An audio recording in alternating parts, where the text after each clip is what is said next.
Reclaim your time, time,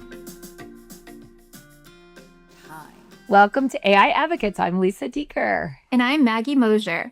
And today we're here with David. And David, I'd love for you to introduce yourself, but I first want to say thank you to Tiffany Zog, who's connected us.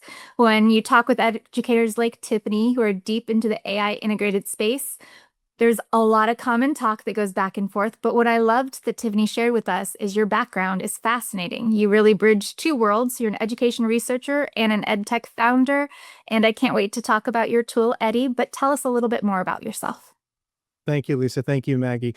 And thanks to Tiffany, the fourth partner here today for connecting us.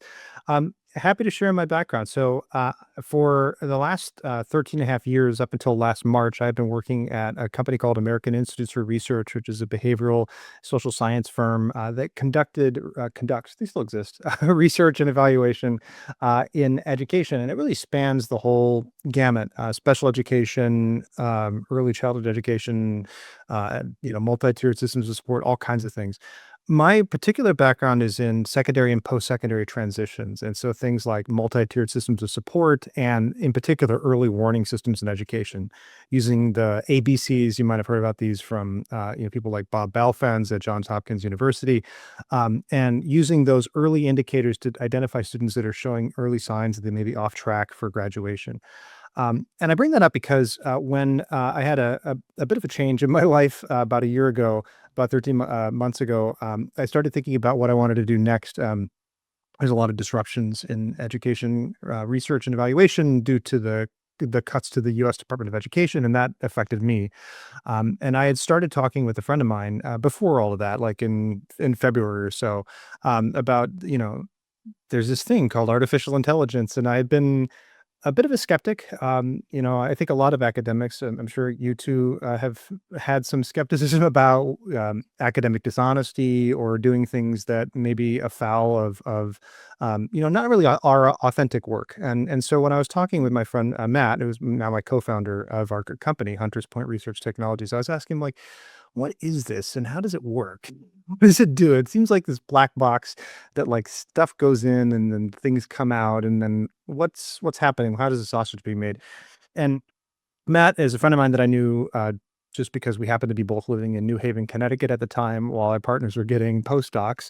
And while he has a background in computational neuroscience, so somebody that knows a thing or two about machine learning and how to build these systems, and me knowing a thing or two about education research and disseminating research and getting research out there in the hands of educators, I started asking questions about, how do large language models work and what do they do and what's the whole process. And that's kind of where the idea for Eddie all began. So it was at a basketball game at Madison Square Garden in New York City, where I lived, in February of 2025. By March, I had been let go from my employer, and so I started thinking through, what am I going to do next? And that's where Eddie came about.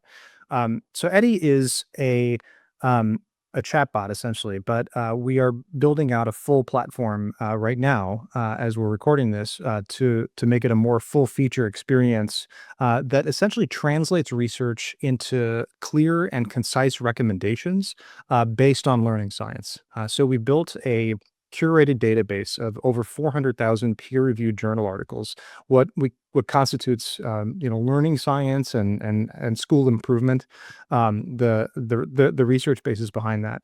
Because one thing that I found in talking with educators throughout my career, and also as I've been working on this idea for Eddie, is that there's an issue of getting access to research. What teacher goes home on a Tuesday night and they've got a kid that's really struggling with literacy and they don't know what to do? And I know I'll read an academic journal. Like, they don't do, and nobody does that. I mean, like you two, Lisa and Maggie, you might do that, but it's not something that most teachers are going to do necessarily. And so there's a time crunch because most teachers are just overwhelmed with the amount of work that they have, working upwards of 53 hours per week. But there's also an accessibility issue, paywalls, knowing where to go to find high quality, rigorous academic research and understanding how to access it. And then that issue of reading through what could be very dense technical language. It's written for researchers. It's written for and by people like us, not necessarily for and by educators. And so Eddie is designed to really get around that challenge and that roadblock. So what we've done is we built a tool that answers questions that educators may have. And I think a lot of your listeners may have questions like, how do I build in accommodations that are really, beneficial for students that are facing a particular disability? Or what can I do to scaffold this learning? Or how can I structure a small group lesson? Eddie is really designed to be a thought partner and then do that generative AI. I'll use the term magic, although like one of our competitors has kind of co-opted that term. But do the magic of generating instructional materials, of lesson plans, worksheets, assessments, all that stuff that educators need to actually deliver instruction in the classroom. So that's where the idea from Eddie was born. And what it does is it helps answer questions that educators may have late at night or on the weekends as they're getting ready for class the next day, or even in the middle of a planning period. And then creating documents and really saving time. Awesome. And what I want to make sure our listeners know is it's eddieai.net where you can get That's Eddie, right. because there's also another Eddie AI, and that can be confusing. So make Yeah. sure it's eddieai.net. And what I did love about what you just said is that you essentially you knew the problem from being an educator, you knew the problem and you wanted to fix for us educators. And what we love about that is our podcast tries to stay free for educators. And there's a part of your platform that is free, which we love. And then there's a part that costs $5 a month, which is also affordable. So tell us the difference between the free platform. What does the free platform provide for educators? Yeah, absolutely. So right now it's marketed directly to educators. So if you're a teacher, if you are an administrator, we have instructional coaches that are users. We have people that are, they just want to write a really quick literature review. That's where the free version is a great thought partner to quickly answer, what does the evidence say? If you could ask it in plain language. You don't need to know like Boolean terms. You don't need to understand like where you can go in all the different like drop down menus in Academic Search Premier. You could just ask it in a very clear, concise way. This is the challenge I'm facing. What can I do?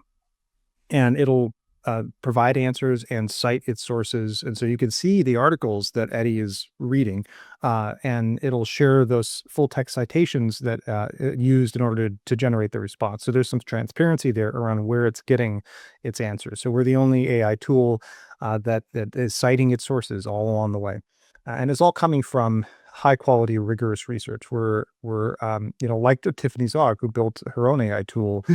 We were very intentional about the database and the literature that we're using, so that we're not perpetuating disproven practices. There's a concern around ineffective approaches, and we want to make sure that we're not helping spread that information, which a lot of other LLMs may do.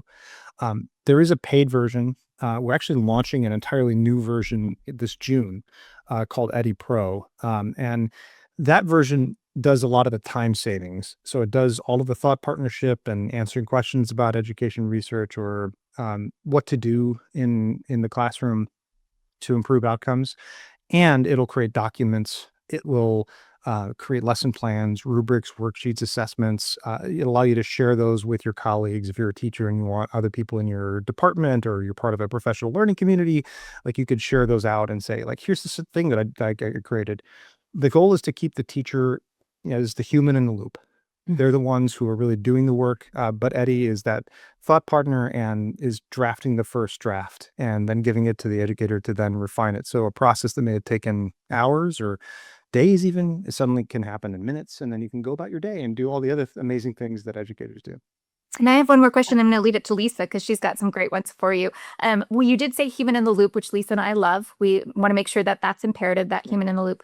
We've been on your platform, Eddie, and we liked the design. We love that you're trying to fill that researched classroom gap. But for our listeners who are in the trenches every day, why should they go here instead of just a generic AI model? You said a little bit about it's better evidence-based, but what is the model behind your model? What's feeding your model? Yeah, absolutely. So our model is agentic, and so it's actually multiple different large language models that have been bundled together. This is where my co-founder Matt could do a better job of explaining how all of this works. But essentially, what happens is when a prompt comes in, Eddie will then go through the database that we set up. So we've closed off where Eddie is going to look for answers. It's not going to go to Reddit.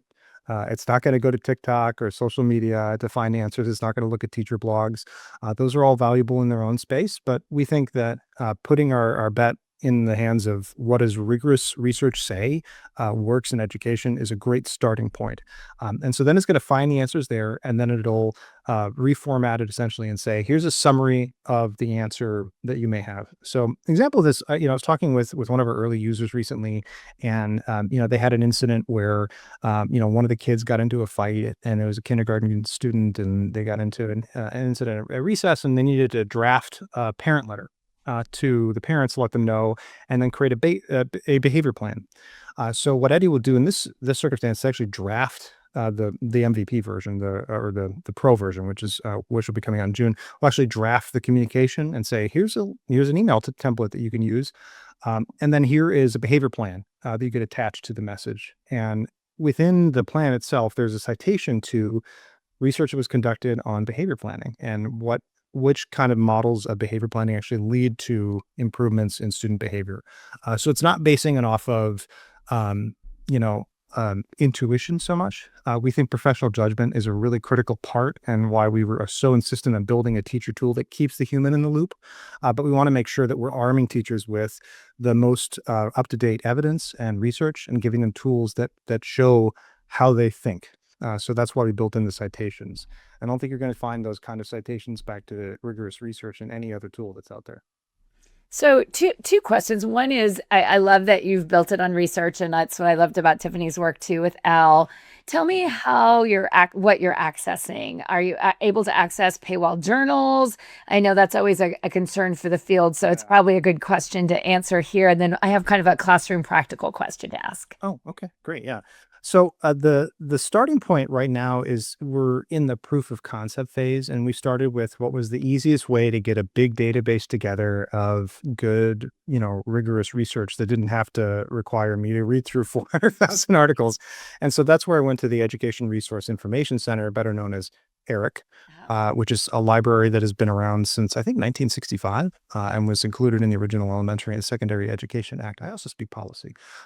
And so ERIC has been around for a long time and has criteria for what gets included. And we've continued to expand that database to include the What Works Clearinghouse and the practice guides that are there, that are such great content for helping educators synthesize research and then create practical advice and guidance. We're also incorporating other accessible databases, like there's the Scale Institute at Stanford University, which does a lot of research on AI. There's a lot of questions around AI, and so we want to make sure that we're answering those. Our business model as we move forward and actually have a functioning business is that we want to also enter into licensing agreements with the journals to go to AERA, American Education Research Association, and all their journals, and then create licensing so that we're getting around those paywalls for our users, and then giving them access to the full text of the articles. So for now, we have this proof of concept that exists that's based off of ERIC and What Works Clearinghouse and other vetted resources. And then over time, we want to make sure it's evergreen and always being refreshed with the latest research and evaluation. Got it. Well, and I'll just make a shameless plug too for something new. I edit the Focus on Exceptional Children. Maggie's on the board. It's been in the field since 1969. It is now open source, owned by the University of Kansas.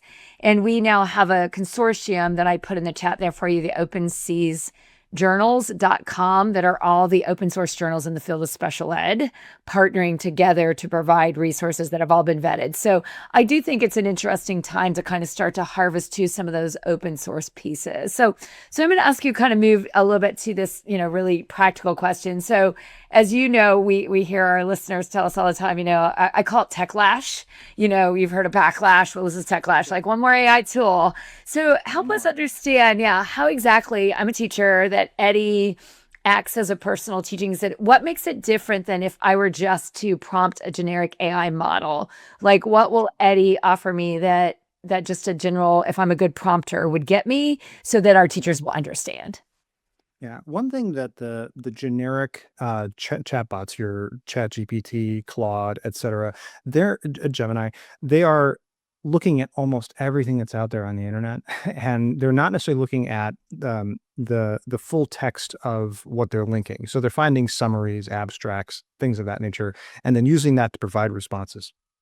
What Eddie does is we have downloaded all the full text of all the articles. So we have the appendices, which oftentimes, this is super nerdy stuff, but like the appendices of these research articles often include all of the things that the researchers put together to actually study the intervention or study the program. So that'll be things like rubrics, which are so helpful for classroom teachers, and it'll include more description about what was actually studied, because a lot of the research articles, they don't really talk about what happened. They talk about methodology, which if you're really into math, then you can read the methodology section, but it's not really practical for educators. So that's where Eddie is a different kind of system, because we have access to all of that stuff that's so crucial to understand, and why it's able to deliver high quality recommendations and create high quality instructional materials based off of what the evidence base has to say. And so, Lisa, you said you had like a practical challenge you wanted to. Yeah, that was my question. So, I'm struggling with a kid. Do I just put it in there, and what would come out different if I put it in my Google Gemini versus the Eddie? And it sounds like it would be more evidence-based and more specific, maybe. Is that a fair statement? Yeah. Absolutely, yeah. And so, Tiffany and I were talking about this too, as we were discussing the tool that she built and with EL or L, and then we did with Eddie. If you went to Chat GPT or even some of this education specific chatbots and large language models and AI tools, and you put in a question like, hey, a kid threw a desk at me. What should I do in response to this situation? Some of the responses that we see when we go and do testing of our competitors and testing of the generic ones will say, put the kid in restraint. Obviously, you don't want to do that. And so when we do the same tests on Eddie, we're finding, again, peer-reviewed journal articles, and they're getting practical recommendations for de-escalation and approaches that are pedagogically sound when it comes to actually instructional decisions that are made. I think that's one of the main distinguishing features that you're going to find, is that you're not going to see hallucinations. You're not going to see disproven practices or things that go against what the latest research has to say and the latest approaches have to say. Perfect. Thank you. I have one quick follow-up question, and then I'm done with my questions. Lisa and I just got back from Google Cloud Next. It was a great conference, but we're seeing a massive shift to agentic AI. And you had mentioned that yours is built off of agentic AI and that executes. So when we're talking about agentic AI and having different modules built on top of each other, where is the information we're putting into the chatbot? Where does that go? Yeah. Right now, as we built out this like proof of concept version of Eddie, we wanted to make sure that we were keeping information in a secure way. And we're a small team. It's just me and my co-founder, Matt. And so we don't have a large budget. And so we found that the easiest way to deal with that is that Eddie essentially forgets all prior conversations that it had. And so if you engage in a new chat session, it's almost like Eddie completely forgot all your previous chats. That's obviously not a feature that is a compelling feature for the market. And so the new version, Eddie Pro, and this will be in the free version as well, that we offer when we launch that in June, it'll be able to hold on to those chats, and you can search through the chats and re-engage and pick them up. Like, let's say, you had a question about this kid that was like really acting out in the class, and you've tried a few things because Eddie gave you some suggestions and you wanted to follow through on them. And now you're coming back to be like, okay, I tried this, but it worked a little bit, but not that well. Let's talk about it again. And so that'll be a feature that's built into that. To get there, we had to do a lot in order to make sure that we're securing the chat history. While we are a teacher-facing tool, we don't collect student data in our tool at the moment. Anything that teachers put into a large language model, you're disclosing sensitive information in some, depending on what you're saying. And so that's how we're solving it now, is just forgetting the conversation, so we don't have to worry about storing it in the cloud in any way. But we're building in that FERPA compliance and COPA and SOPA and the other acronyms that are out there for data security purposes, to ensure that when you are putting in information about a specific student or yourself as a teacher, that it's stored in a way that is going to be meeting the highest security requirements.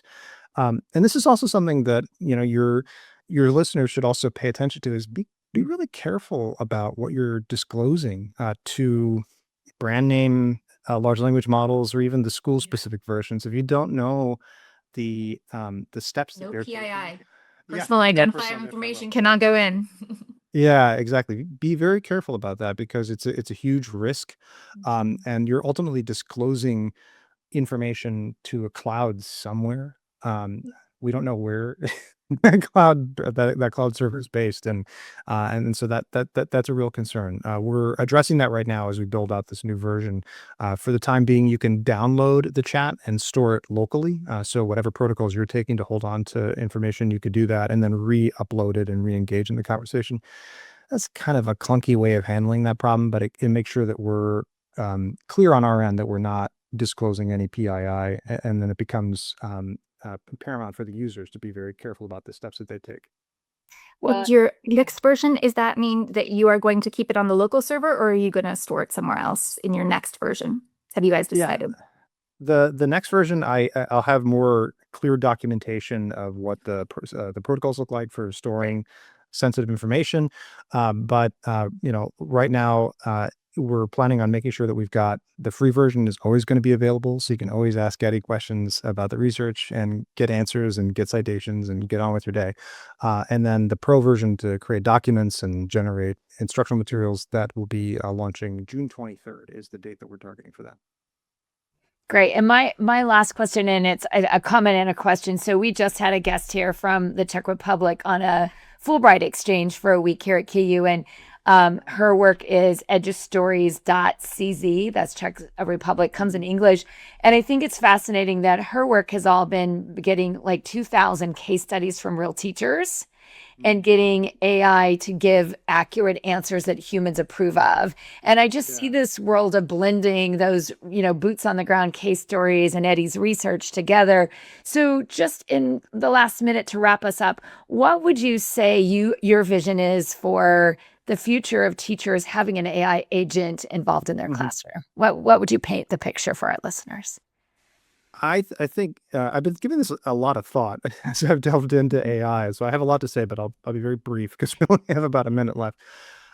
In general, so I mentioned Stanford earlier. They put out this assessment or a synthesis of research on where is the research and what does the evidence base look like for AI in both student-facing and teacher-facing applications right now. And they looked at everything that had been published that they could find that had been published as of October 2025. And right now, we know that teachers are using AI tools to save time, and they're shifting their time to work on other things, hopefully better things that are more things that they can do that no other system can do. But what we don't know, and which is the frontier here, is what kind of improvements happen in the classroom, if anything, for those teachers that are using AI. We don't know if teachers using AI are actually improving educational outcomes for their students or for the school overall. So my vision is to be the first company that conducts a rigorous evaluation where we're not just helping deliver evidence, but we're also generating that evidence to help us understand where and how teacher-facing applications of artificial intelligence can really push the needle and lead to those better outcomes that our students so desperately deserve. Great. Thank you, David, so much. That was a perfect answer, and we're grateful that you are here to save our teachers time and money. And we look forward to trying out Eddie. Yeah, thank you so much, Maggie. Thank you, Lisa. Eddie AI, EDDIE AI.net. There's other Eddies. I've got a trademark out there with the trademark office. Hopefully we'll be able to fix that in the future. But EddieAI.net is the place to go to find the one that we're talking about today. Great. Thank you.